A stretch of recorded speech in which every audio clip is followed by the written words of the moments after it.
Bonjour. Que Dieu soit loué.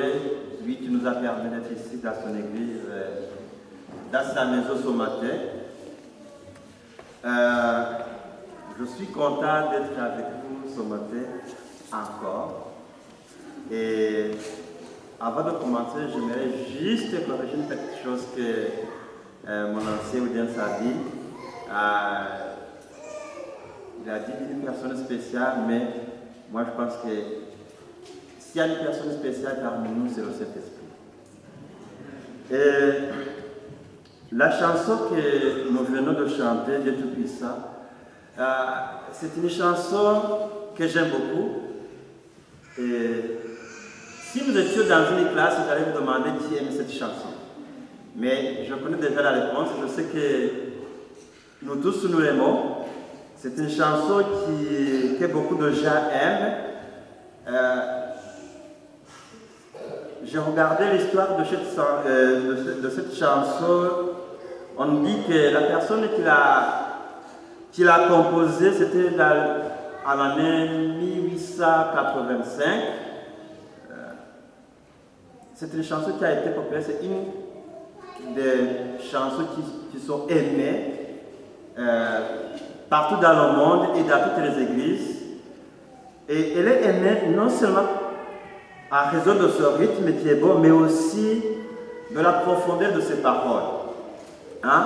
Quand on pense Dieu Tout-Puissant, quand on regarde la nature, il faut penser que la nature a été créée par Dieu et qu'on regarde la nature, on est étonné, de voir la force de Dieu, de force de si je peux dire, de cet être qui a créé tout ce que nous voyons. Et aussi, quand on va un peu plus loin, on voit que ce Dieu-là qui a créé tout cela, c'est un Dieu qui nous aime, qui m'aime, qui t'aime, qui nous aime beaucoup, et qui est venu me sauver, qui est venu nous sauver, qui est mort pour moi. On n'a pas les paroles, les vraies paroles d'exprimer cette gratitude envers notre Dieu, de remercier Dieu. Et c'est pourquoi cette chanson, vraiment, nous l'aimons. Et même, je pense aussi, c'est pour cela que nous sommes venus ce matin l'adorer. Hein? C'est pourquoi nous sommes donnés à lui et nous l'adorons. Mais la question qui se pose, à quoi ressemble notre adoration? Hein? À quoi ressemble ton adoration? Est-ce que c'est une adoration d'une personne qui est découragée? Est-ce que c'est une adoration d'une personne qui n'a pas de foi? Est-ce que c'est une adoration d'une personne qui n'a pas où aller ailleurs? À quoi ressemble mon adoration? À quoi ressemble ton adoration? Dans la Bible, nous avons beaucoup d'exemples de gens qui ont adoré Dieu, bien sûr. Et nous allons voir cet exemple des mages qui ont pris le voyage d'aller voir Jésus. Hein? Et pourquoi ils sont allés voir Jésus? Et ce passage-là de Matthieu 2, chapitre 2, versets 1 à 12, va nous apprendre comment devrait ressembler notre adoration. Alors, je vous invite à prendre justement vos Bibles et à rester à Matthieu. Et on va voir notre adoration dans ce livre-là. Si on regarde d'abord Matthieu 2, on va lire le verset de 2 à 6. On peut même commencer par le premier verset. Or, après que Jésus finit à Bethléem de Judée, au jour du roi Hérode, voici des mages de l'Orient arrivèrent à Jérusalem, disant où est le roi des Juifs qui a été mis au monde. Car nous avons vu son étoile dans l'Orient et nous sommes venus lui rendre hommage. Mais le roi Hérode, l'ayant ouï, dit, en fit troubler, et tout Jérusalem avec lui. Et ayant assemblé tous les principaux sacrificateurs et les scribes du peuple, il s'enfuit d'eux où le Christ devait naître. Et ils lui dirent à Bethléem de Judée. Car il est ainsi écrit par le prophète, Et toi, Bethléem, terre de Juda, tu n'es nullement la plus petite parmi les gouverneurs de Juda, car de toi sortira un conducteur qui paraîtra mon peuple Israël.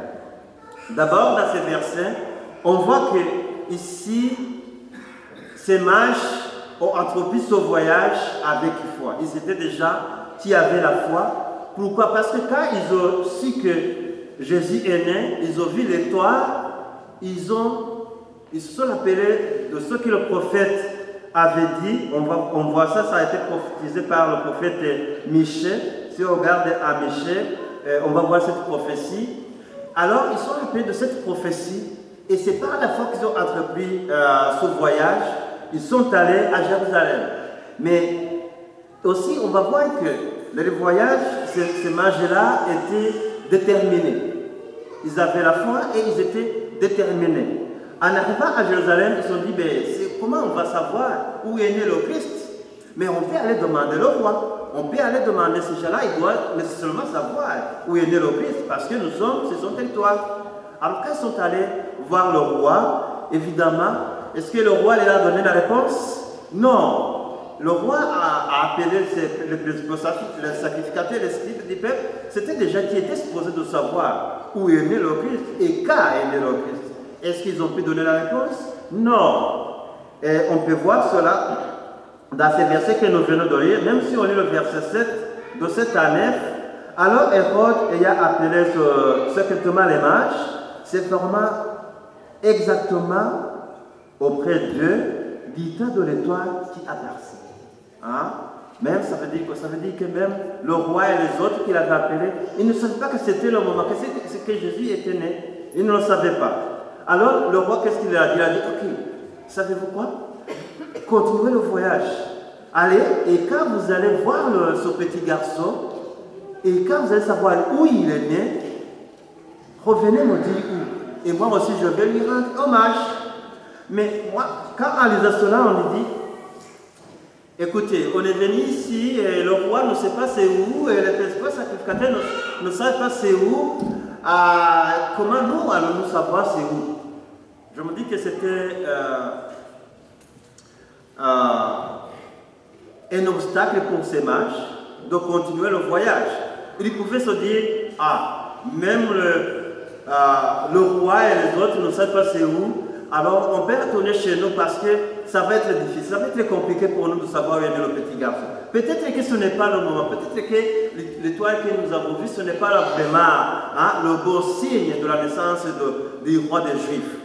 Mais ce n'est pas cela qu'ils se sont dit. Ils ont dit non, on continue, même si on ne sait pas c'est où, nous on va suivre l'étoile. Ils étaient déterminés et ils avaient la foi. Est-ce que ton adoration a l'air d'une personne déterminée? Est-ce que tu as la foi dans ton adoration? Il y a beaucoup d'obstacles que nous rencontrons dans ce voyage que nous avons entrepris. Est-ce que ces obstacles nous découragent? Où sommes-nous dans ce voyage? Est-ce que nous avons reculé ou bien nous continuons malgré ces obstacles-là? Et on peut voir aussi que ces mages, ils étaient excédés de joie. Malgré ces obstacles, mais ils étaient excédés de joie. Si on lit le verset 10, évidemment, ils ont continué. Et quand ils virent l'étoile, ils se réjouirent d'une forte et grande joie. Donc, ils sont allés et quand ils ont vu l'étoile s'arrêter, ils avaient beaucoup de joie. Ils ont dit, et voilà, nous y sommes, c'est ici. Et la question qu'on peut se poser, est-ce que nous, quand nous venons ici à l'église, dans l'église, pour adorer l'Éternel, est-ce que nous avons cette joie que nous allons adorer le roi de l'univers? Est-ce que nous avons cette joie que maintenant, voilà, le jour est venu, le jour où Dieu nous donne cette occasion d'entrer en communion avec lui?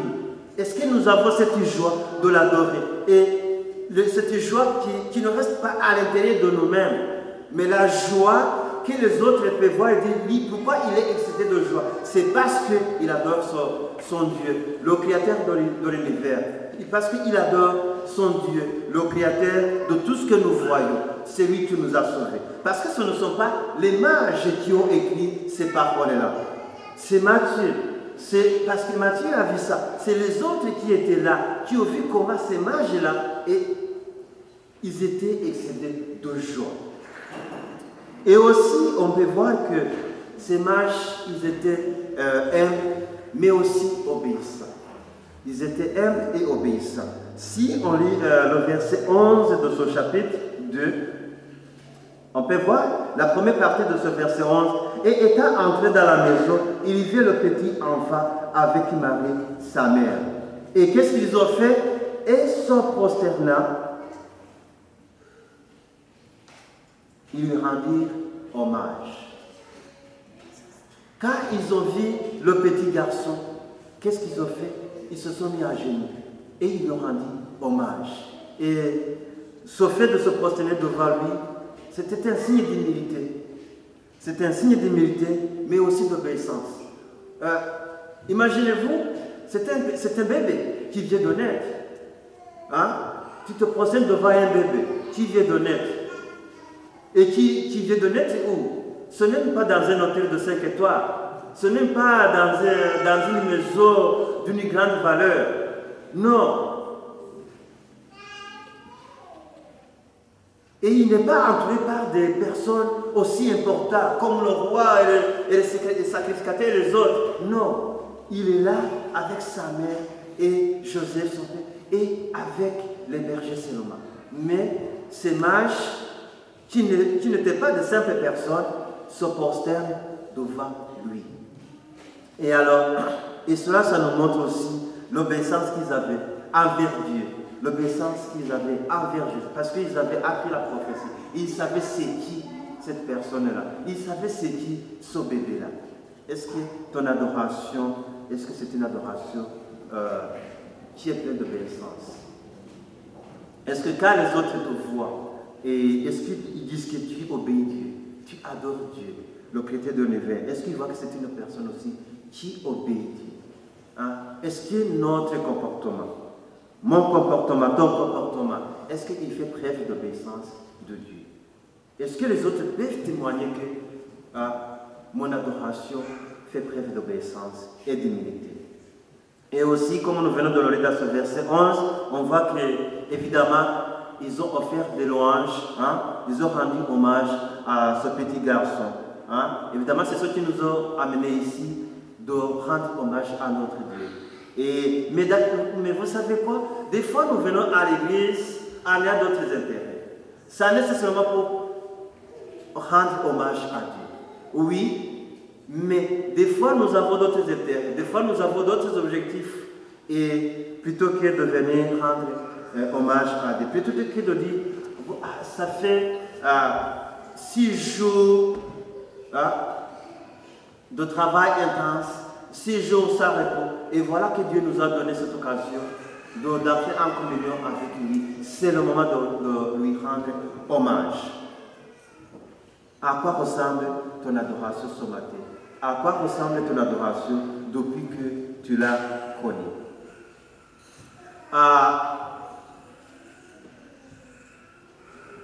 On peut lire le verset 12, on continue le verset 11, la partie qui suit. Et ayant offert leur trésor, ils offrirent des dons de l'or et de l'encens et de la myrrhe. Ici, qu'est-ce qu'ils ont fait? Ils ne sont pas s'arrêtés seulement à dire, bon, ok, nous lui avons rendu hommage, nous nous sommes contenus devant lui, nous l'avons vu et c'est assez. Non, ils ne sont pas allés mais vides. Non, ils sont apportés des quoi? Des offrandes. Et ces offrandes, c'était des offrandes d'une grande valeur. Parce qu'ils savaient c'est qui cette personne-là. Ils savaient que c'était un Dieu tout-puissant. Hein? Ils savaient, évidemment, ils avaient des témoignages. Hein? Ils savaient pourquoi ils allaient voir ce petit garçon. Hein? Ils avaient des reconnaissances. C'est pourquoi ils ont apporté ces offrandes. Et donc, leur adoration était pleine de reconnaissance. Et cela, nous le voyons dans ces offrandes qu'ils ont apportées. Des offrandes d'une grande valeur. Et des offrandes qui n'étaient pas écrites nulle part que vous devez apporter de l'eau, vous devez apporter de ceci ou de cela. Non, ce sont eux-mêmes qui ont décidé d'apporter ces offrandes-là. Et à quoi ressemble mon adoration, ton adoration? Vous savez, nous disons que nous obéissons Dieu, nous allons obéir Dieu, nous allons adorer Dieu. Mais quand il arrive le temps de lui offrir, même les dîmes ou les offrandes, des fois nous avons des difficultés à le faire. Nous disons, non, de toutes les façons, je dois faire ceci, je dois acheter ceci ou cela, je dois faire ceci ou cela. Je n'ai pas assez pour offrir à Dieu. Peut-être la prochaine fois. Hein? Peut-être une autre fois. Ou bien, non, de toute façon, il y a des gens qui sont consacrés à faire cela. Pourquoi dois-je le faire? Et ça, c'était un signe d'une adoration qui manque de reconnaissance. Hein? Qui manque de reconnaissance. Vous savez, si nous sommes contents, si notre adoration est pleine de joie, si cette joie excède, nous disons, ce Dieu que j'ai connu, les autres aussi doivent le connaître. Et comment ils vont le connaître? Il faut que les gens aillent le témoigner. Et si je n'ai pas le temps d'aller le témoigner chaque jour, il faut qu'il y ait des autres qui aillent. Mais pour le faire, ça demande des moyens. Et comment ils vont avoir ces moyens? C'est ça, nos dîmes et nos offrandes. Et si tu es content que Dieu t'a sauvé, si tu es content que ce Dieu, que Jésus est mort pour toi, si tu es content qu'un jour tu vas quitter ce monde pour aller chez nous, où nous vivrons éternellement, dans la joie, tu devrais offrir ces offrandes et ces dîmes sans amertume, si je peux dire. Alors, ce matin, juste une petite question. À quoi ressemble ton adoration? À quoi ressemble ton adoration? Et ces mages ne sont pas arrêtés par là. Ils n'ont pas dit, bon, vous savez, nous avons vu le petit garçon et nous sommes continués devant lui. Nous avons fait ce que nous avions à faire et nous l'avons fait avec volonté. Et c'est fini. Non, ils ne sont pas arrêtés par là. Qu'est-ce qu'ils ont fait? Ils se retournés. Mais en retournant, ils ont témoigné de ce qu'ils ont vu. Ils ont témoigné de ce qu'ils ont vu. Ouvrez vos Bibles à Luc chapitre 2. On va voir cela à Luc chapitre 2, versets 17 et 18. Versets 17 et 18.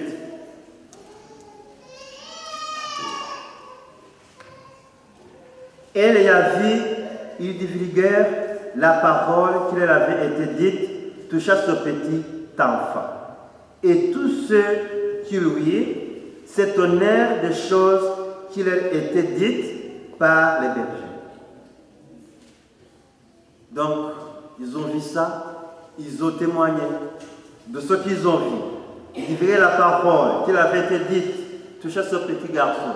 Ils ont dit, c'est ça la prophétie qu'on avait entendue. Et cela a touché Marie, a touché les bergers qui étaient là. Évidemment, ces bergers et les autres aussi l'ont dit. Et c'est pour cela que Matthieu l'a su et l'a écrit. Ils ont partagé cette bonne nouvelle. Ils ont partagé la parole de Dieu.